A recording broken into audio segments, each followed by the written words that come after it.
What's up, YouTube fam? Brandon Weaver here once again. The truth about trade lines, the stuff they don't want you to know, all right? Shh, they don't want you to know. Bring it in tight, Jerome. Bring it in tight, okay? Got my notes, Jerome. Don't be making fun of me because I got my notes, all right?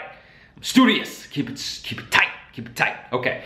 So trade lines, okay? I know we talked about trade lines. Now basically, trade lines, the slang basically here is for AU trade lines, okay? So we just cut it down. We just say the slang is trade lines, right? We just say trade lines. We're talking about any line of credit could be a trade line. A line of credit could be a trade line. A loan, a mortgage, a home, HELOC, we're talking about credit cards, all this stuff. Okay, primary trade line, stuff in your name. Authorized user trade lines is what we're talking about when we just cut it down and say trade lines. Now, what is it that you're trying to tell me, Brandon? What is the truth? Okay, so people ask, hey, you know, the trade lines work, can you get them on the report? Does it happen? Okay, this is what happened, and this is why people are able to utilize trade lines, authorized user, get that good credit in their name. In their name, it's, you know, it goes to their report. And this is what happened, okay?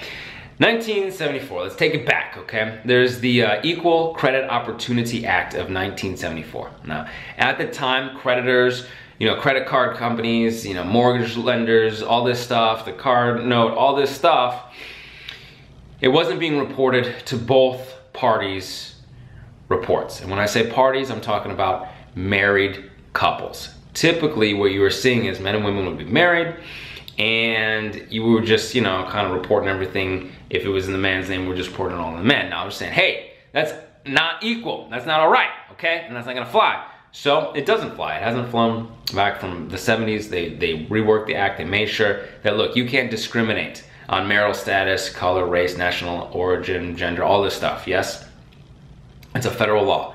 The ECOA, the Equal Credit Opportunity Act, all right? So basically, under this regulation, it says that an AU account, whether it is from the man or woman or whomever, needs to be reported to the man or woman's reports, just as that's so. Because in the past, people weren't able to build up their own credit. They couldn't get their own independence. It wouldn't be fair, right? So they might have a line of credit AU. AUs might actually use it and pay it and that kind of stuff, okay? Now we're talking about a little bit different AU. Chances are you're gonna get the trade line, you're gonna get the boost. That's all well and good. But this is why it reports, and this is why it is supposed to be on your credit report, okay? So generally, creditors do not distinguish between AUs that are from spouses and those that are not.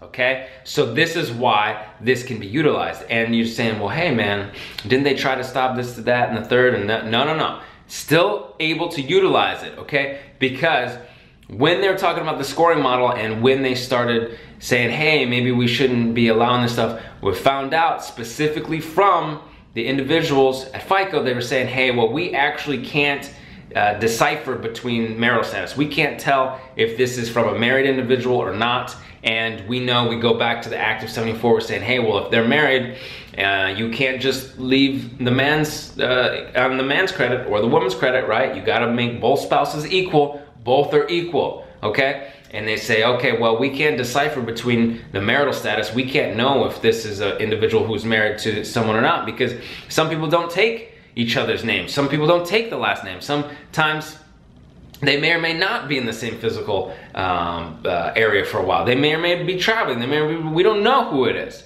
You can't tell if it by last name. Either it could be a spouse, it could be a family member, it could be a child, it could be this, it could be that. So they can't tell. So in order to not discriminate by this act of marriage, of being, you know, together and being legally married, they have to report everybody's AU. So this is why the AUs work. This is the stuff they don't want you to know about the trade lines. You can get this stuff. You can get this stuff squared away, okay? Hit me up in the comments below. When you hit that subscribe button, put subscribe tribe down below. If this video helped you out, please give it a thumbs up. Please, please, please. And until I see you in person, I will see you on the other side. Take care.